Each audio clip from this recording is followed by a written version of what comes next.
Hello friends, मेरा नाम अभिषेक कुमार है। आपका स्वागत है मेरे इस यूट्यूब चैनल में, जिसमें हम पढ़ रहे हैं क्लास 10th की एनसीईआरटी मैथ्स। ठीक है, जिसमें हमारा चल रहा है चैप्टर 4 क्वाड्रेटिक इक्वेशन। ठीक है, उसमें हम एक्सरसाइज 4.2 ठीक है हमने शुरुआत कर ली थी। उसके कुछ क्वेश्चन कर लिए थे। ठीक है, उसके कुछ क्वेश्चन कर लिए थे हमने।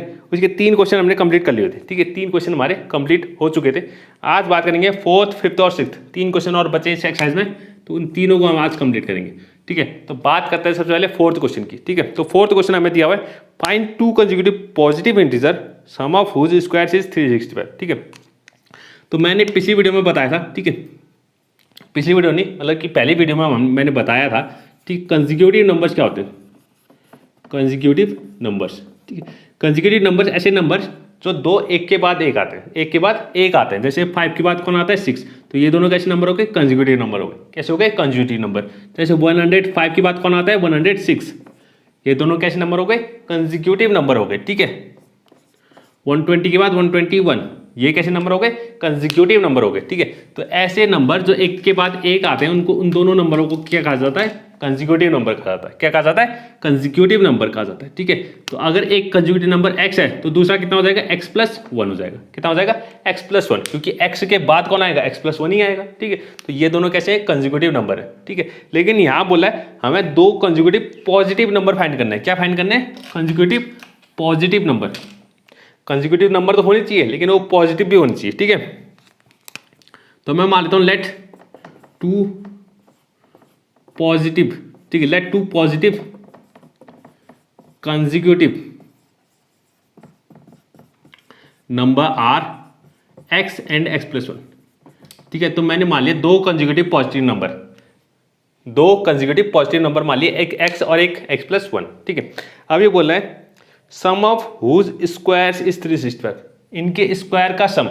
पहले इनका स्क्वायर करना है, इन दोनों का पहले क्या करना है, स्क्वायर, यानी कि एक्स स्क्वायर, इसका स्क्वायर कितना हो जाएगा एक्स स्क्वायर, और दूसरे वाले का स्क्वायर कितना हो जाएगा x+1 का स्क्वायर। ठीक है, दोनों का स्क्वायर करना है, फिर इनका सम कर देना है।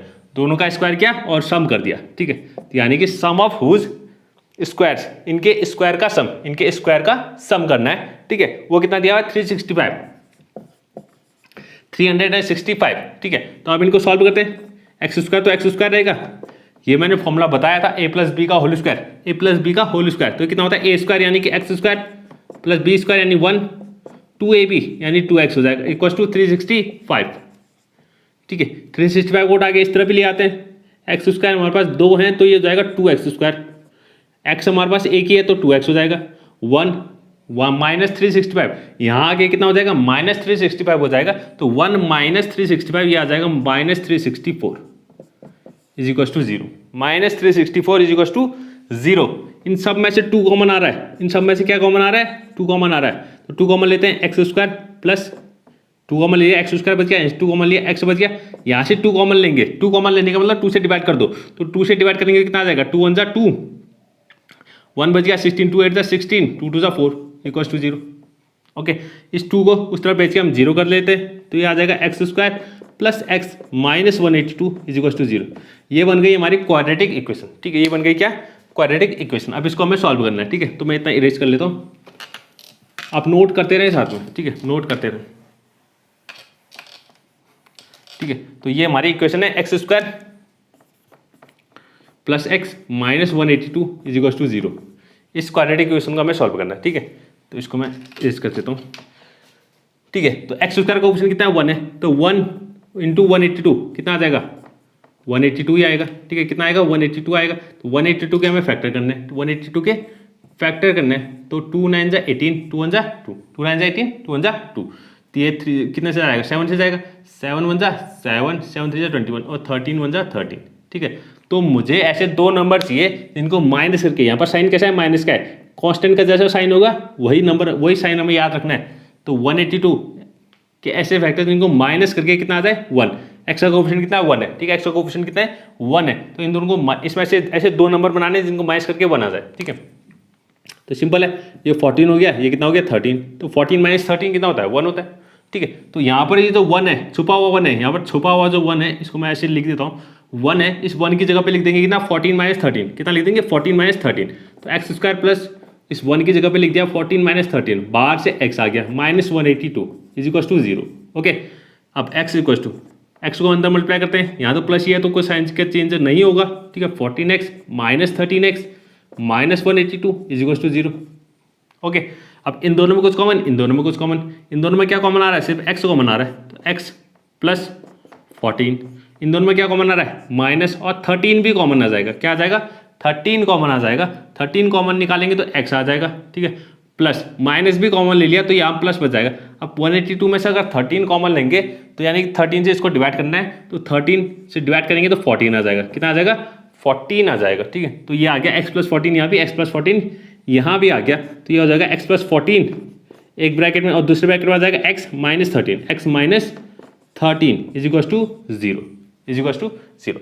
तब x प्लस 14 इक्वल टू 0 करेंगे एक बार, और x माइनस 13 इक्वल टू 0, तो x प्लस 14 इक्वल टू 0 किया तो x इक्वल टू आ गया माइनस 14 और x इक्वल टू आ जाएगा प्लस 13, ठीक है।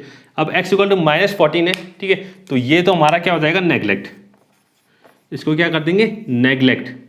अब नेग्लेक्ट क्यों किया हमने, क्योंकि हमसे पूछा गया था, इसलिए हमें क्या फाइंड करना था, दो पॉजिटिव कंसेक्यूटिव इंटीजर, ठीक है, दो पॉजिटिव, लेकिन x कैसा आ गया, नेगेटिव आ गया, नेगेटिव हमें चाहिए नहीं, नेगेटिव हमें फाइंड ही नहीं करना था, तो इसको तो नेग्लेक्ट कर दो, ये तो हम लेंगे ही नहीं। x इक्वल टू कितना आ गया, 13 आ गया। अब मैंने माना था, हेंस मैंने माना था दो कंसेक्यूटिव पॉजिटिव इंटीजर क्या माने थे, x और x प्लस 1 माने थे, x और x प्लस 1 माने थे, x हमारा 13 आ चुका है, तो hence two positive consecutive integers are, ठीक है, एक तो x यानी कि 13 हो गया, और दूसरा कितना हो जाएगा, 13 प्लस 1 यानी कि 14 हो जाएगा। तो वो दो कॉन्जिक्यूटिव इंटीजर जो हमें फाइंड करने थे वो कौन है, 13 और 14 है, क्या है, 13 और 14 है। माइनस 14 को वैसे ही नेग्लेक्ट कर लिया, ठीक है, माइनस 14 को नेग्लेक्ट कर लिया, क्योंकि हमें सिर्फ पॉजिटिव चाहिए थे, हमें क्या चाहिए थे, सिर्फ पॉजिटिव चाहिए थे, इसलिए नेग्लेक्ट कर लिया, ठीक है। तो ये 4th क्वेश्चन भी कंप्लीट। अब बात करते हैं 5th क्वेश्चन की।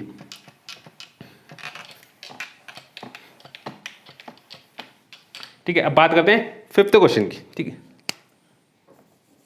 तो 5th क्वेश्चन कह रहा है हमसे, the altitude of a right triangle, ठीक है, is 7 centimetre less than the it's base if the hypotenuse is 13 centimetre, find the other two sides, ठीक है।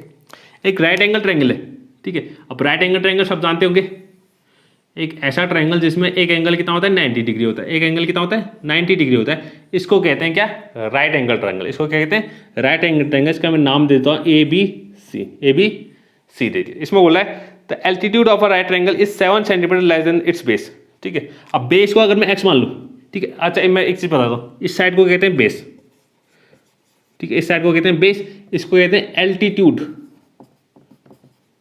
एल्टीट्यूड या परपेंडिकुलर, ठीक है, कुछ भी कह सकते हैं, कहीं पर परपेंडिकुलर लिखा होगा, कहीं पर एल्टीट्यूड लिखा होगा, ठीक है, एल्टीट्यूड या परपेंडिकुलर। और ये जो साइड है इसको कहते हैं हाइपोटेन्यूस, हाइपोटेन्यूस, ठीक है, इस साइड को क्या कहते हैं, हाइपोटेन्यूस कहते हैं, ठीक है। मैं मान लेता हूँ, इसने बोला है बेस को अगर मैं x मान लूँ, बेस को मैं मान लेता हूँ x, बेस कितना है इसका, x मान लिया मैंने, बेस कितना मान लिया इसका, इस ट्रायंगल का बेस मैं x मान लिया मैंने, ठीक है। अब ये बोला है altitude of a triangle 7 centimetre less than the base, ठीक है। अब ये जो एल्टीट्यूड है इसका, ये क्या बोला है, बेस से 7 सेंटीमीटर कम है, बेस से कितना है, 7 सेंटीमीटर कम है, यानी कि x माइनस 7 होगा, ये कितना होगा, x माइनस 7 होगा, ये x है तो ये कितना हो जाएगा, x माइनस 7 हो जाएगा, एल्टीट्यूड कितना हो जाएगा, x minus 7। If the hypotenuse is 13, और हाइपोटेन्यूस हमें कितनी दी हुई है, 13 दी हुई है, हाइपोटेन्यूस 13 सेंटीमीटर पहले से दी हुई है, ठीक है, ये हमें गिवन है। तो फाइंड करना है अदर टू साइड्स, तो ये तो 13 दिया हुआ है, तो हमें इन दोनों की साइड की लेंथ पता करनी है, यानी x निकालना है, ठीक है, x निकालना है। अगर आपने,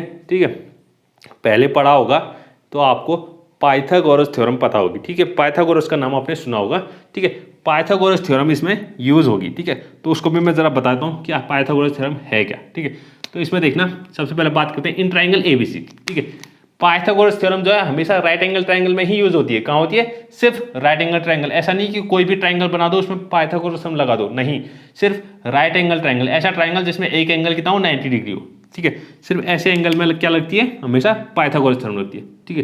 तो इसमें बात करते हैं इन ट्रायंगल ABC, ट्रायंगल क्या है, ABC है, ट्रायंगल ABC है, बात करेंगे by Pythagoras theorem, Pythagoras theorem.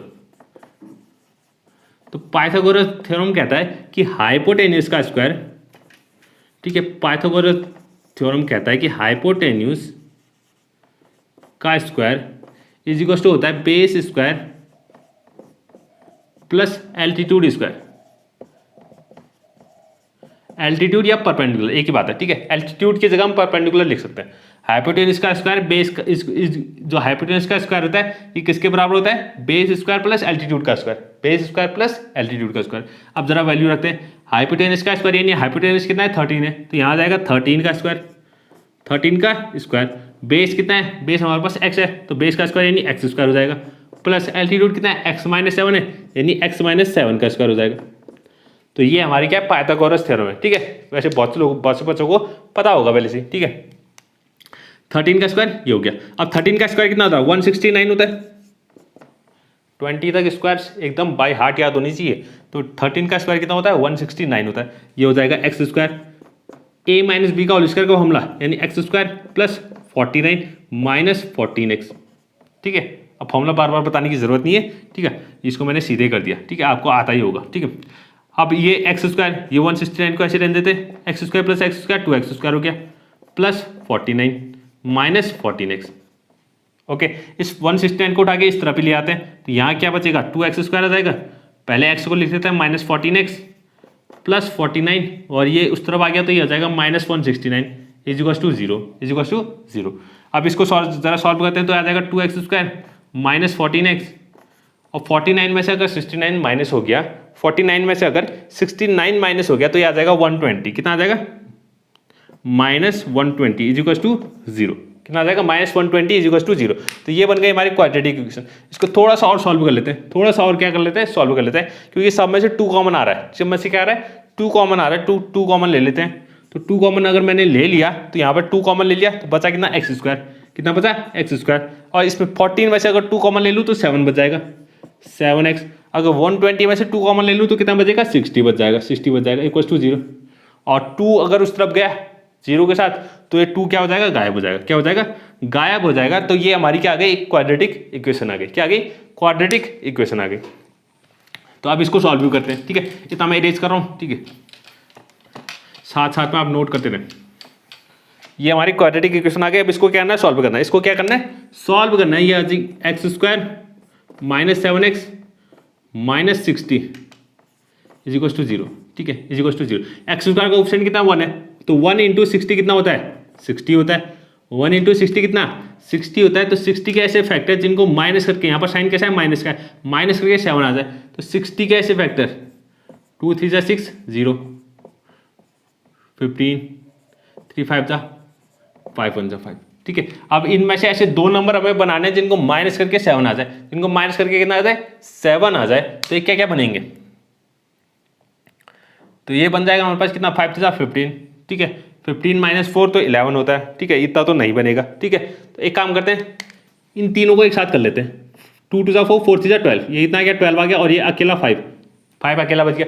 12 minus 5, 12 minus 5 कितना होता है? 7 होता है। 12 माइनस 5 7 होता है। तो यानी कि इसके जो फैक्टर आ गए वो कितने आ गए? 12 और 5 आएंगे, ठीक है।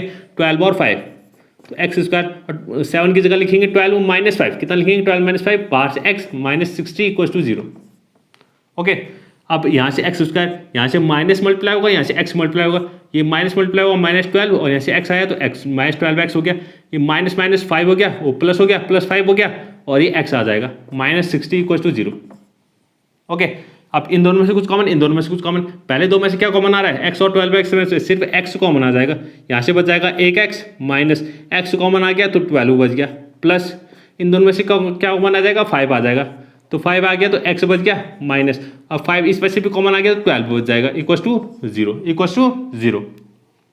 एक्स माइनस 12 यहाँ भी है, एक्स माइनस 12 यहाँ भी है, तो एक्स माइनस 12 एक ब्रैकेट में आ गया, दूसरे ब्रैकेट में आ जाएगा x plus 5 is equal to zero.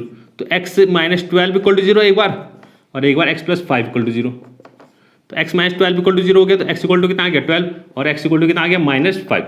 X equal to कितना आ गया? माइनस 5। और एक्स हमने क्या माना था? ये हमारा बेस की लेंथ थी, बेस की क्या थी? लेंथ थी, और लेंथ कभी भी नेगेटिव नहीं होती, तो इसको भी नेग्लेक्ट कर लेंगे। तो यानी कि एक्स इक्वल टू माइनस 5 तो पॉसिबल ही नहीं है, क्योंकि लेंथ कभी क्या नहीं होती? नेगेटिव नहीं होती। तो एक्स इक्वल टू कितना आ गया? हमारा आंसर 12 आ गया। तो यानी कि बेस कितना हो गया?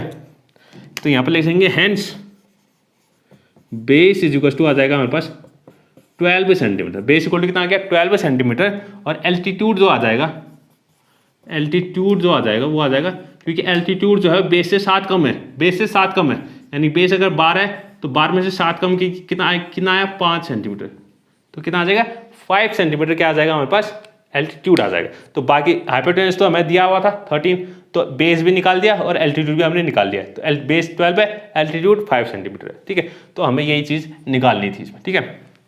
तो ये हमारा 5th क्वेश्चन भी कंप्लीट हो गया, ठीक है। अब बात करते हैं 6th क्वेश्चन की, ठीक है। बात करते हैं 6th क्वेश्चन की।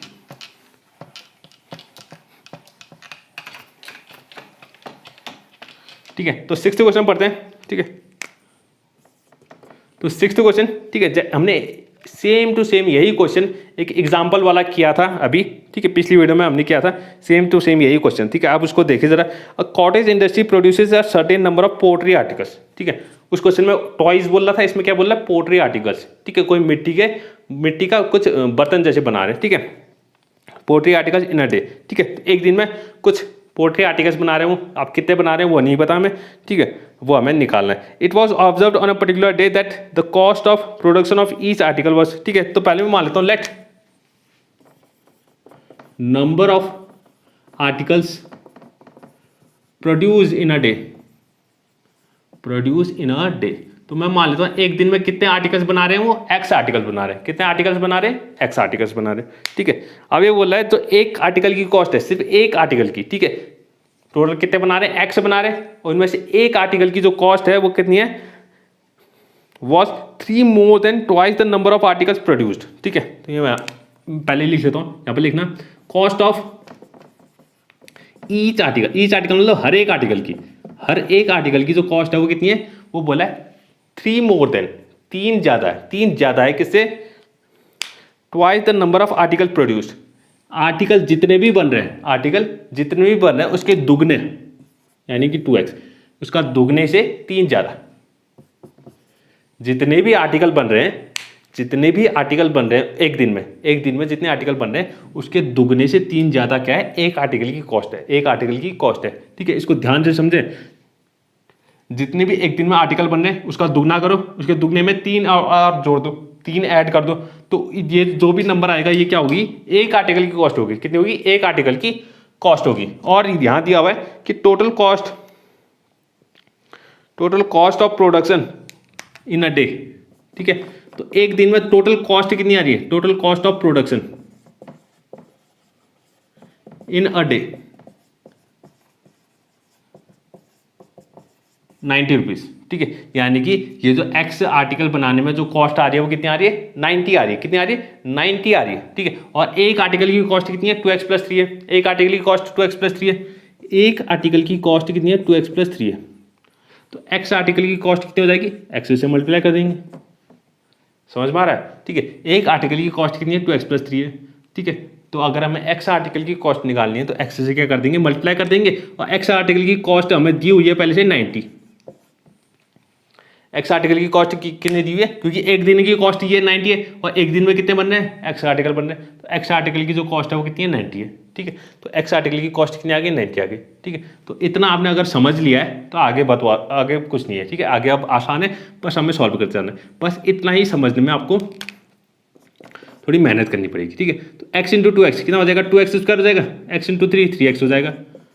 और 90 को अगर इधर ले आए तो ये हो जाएगा -90 = 0, ठीक है। -90 = 0। तो ये बन गई हमारी क्या क्वाड्रेटिक इक्वेशन। इसमें से कुछ कॉमन नहीं आ रहा, ठीक है, कुछ कॉमन नहीं आ रहा तो कॉमन निकालने की जरूरत नहीं है, ठीक है।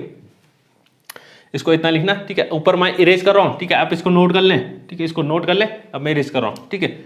और इसको आप समझे नहीं तो अगर नहीं समझे तो आप प्लीज़ कमेंट करें, मैं दोबारा इसको समझाऊंगा, ठीक है, अच्छे से, अगर आपको समझ में नहीं आया, ठीक है। वैसे तो समझ में आ जाना चाहिए, कोई ज़्यादा डिफिकल्ट चीज़ नहीं है, ठीक है। तो इसको मैं इरेज कर रहा हूँ, ठीक है। अब हमें इस क्वाड्रेटिक इक्वेशन को सॉल्व करना है, इस क्वाड्रेटिक इक्वेशन को सॉल्व करना है, ठीक है। इस क्वाड्रेटिक इक्वेशन को सॉल्व करना है। क्या है हमारे पास 2x² + 3x -90 = 0। ये हमारी क्या है क्वाड्रेटिक इक्वेशन है, इसको हमें सॉल्व करना है, ठीक है। इसको हमें क्या करना है सॉल्व करना है। तो इसको सॉल्व करते हैं। तो x² का कोएफिशिएंट 2 है, 2 × 90, इनको मल्टीप्लाई करेंगे कितना आएगा 180 आएगा। तो 180 के फैक्टर करने 2 9 18 0 45 5 9 3 3 9 3 1 जा 3, ठीक है। तो ये हमारी क्या बन गई, फैक्टर बन गए। अब इन फैक्टर में ऐसे दो नंबर हमें निकालने हैं, ठीक है, ऐसे दो नंबर हमें निकालने हैं जिनको माइनस करके 3 आ जाए, जिनको माइनस करके कितना आ जाए, 3 आ जाए। अब ऐसे दो नंबर कौन कौन से होंगे जिनको माइनस करके 3 आ जाए, तो ये हमें देखना है।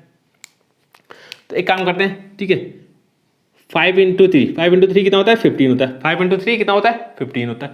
बाकी 2 × 4 और 3, 2 × 4 और 4 और 3 कितना हो जाए 12। तो 15 और 12 यानी 15 - 12 कितना होता है, 13 होता है। 15 - 12 कितना होता है, 13। तो दो नंबर हमारे निकल गए 15 और 12, ठीक है। इसमें आपको थोड़ा सा दिमाग लगाना पड़ेगा कि दो नंबर कैसे निकलेंगे, बस इतना आपको दिमाग खुद लगाना पड़ेगा। तो 15 और 12, 15 - 12 कितना होगा, 3। तो यहाँ पर आएगा 2x² प्लस 3 की जगह लिखेंगे 15 - 12, बाहर से x -90 = 0। ओके, अब x से मल्टीप्लाई कर देना है, यहाँ तो प्लस है तो प्लस से कोई फर्क नहीं पड़ेगा, ठीक है। तो 2x² प्लस 15x - 12x -90 = 0। अब पहले दो में कुछ को इक्वल, पहले इन दोनों में कुछ इक्वल, ठीक है। अब इन दोनों में क्या कॉमन आ रहा है, सिर्फ x कॉमन आ रहा है, x कॉमन आ रहा है। तो यहाँ से बच जाएगा 2x, एक x बार आ गया तो 2x बच गया, और यहाँ से x बार आ गया तो +15 बच गया। कितना बच गया, +15। अब इन दोनों में क्या कॉमन आ रहा है, एक तो माइनस कॉमन आ रहा है, और अगर आप 12 कॉमन लेना चाह रहे हैं तो 12 कॉमन नहीं आएगा, क्योंकि 12 की टेबल में 90 नहीं आता, ठीक है। 12 की टेबल में 90 नहीं आता, यानी 12 जो है 90 को डिवाइड नहीं कर पाता है, ठीक है। तो हमें ऐसा नंबर चाहिए जो 90 को डिवाइड कर ले, ठीक है। तो इसमें हम 6 कॉमन ले सकते हैं। कितना ले सकते हैं, 6 कॉमन ले सकते हैं। तो यहाँ से बचेगा 6, अगर 6 कॉमन ले लिया तो 6 2x बच जाएगा यहाँ पर, ठीक है। और माइनस अगर कॉमन ले लिया तो ये प्लस बन जाएगा, और 6 से अगर इसको डिवाइड करेंगे कितना आएगा, 15 आएगा, 15 = 0, ठीक है। और क्वाड्रेटिक इक्वेशन है हमेशा ये दोनों ब्रैकेट सेम होनी चाहिए, ये दोनों ब्रैकेट क्या होनी चाहिए, सेम होनी चाहिए। ये 2x + 15 है तो ये भी 2x + 15 आएगा, ठीक है। तो 2x + 15 एक ब्रैकेट में आ गया, दूसरे ब्रैकेट में कौन आएगा, x और -6, x - 6 = 0, ठीक है। तो 2x + 15 = 0, एक बार इसको = 0 कह दिया, एक बार x - 6 = 0 कह दिया। ओके, अब यहाँ से x की वैल्यू कितनी आ जाएगी, 15 उस तरफ गया तो -15 हो गया, और 2 अपॉन में चले गया तो -15/2, और x = आ गया कितना, +6। x = कितना आ गया, +6 आ गया। अब x क्या था हमारे पास, x क्या माना था हमने, number of article produced in a day, ठीक है। Number of articles produced in a day, यानी एक दिन में कितने आर्टिकल्स बन रहे हैं। अब कितने आर्टिकल्स बन रहे हैं वो नेगेटिव में कैसे हो सकते हैं, ठीक है।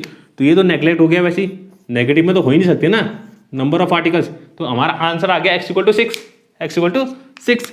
तो हेंस यहां पर लिखेंगे नंबर ऑफ आर्टिकल्स प्रोड्यूस्ड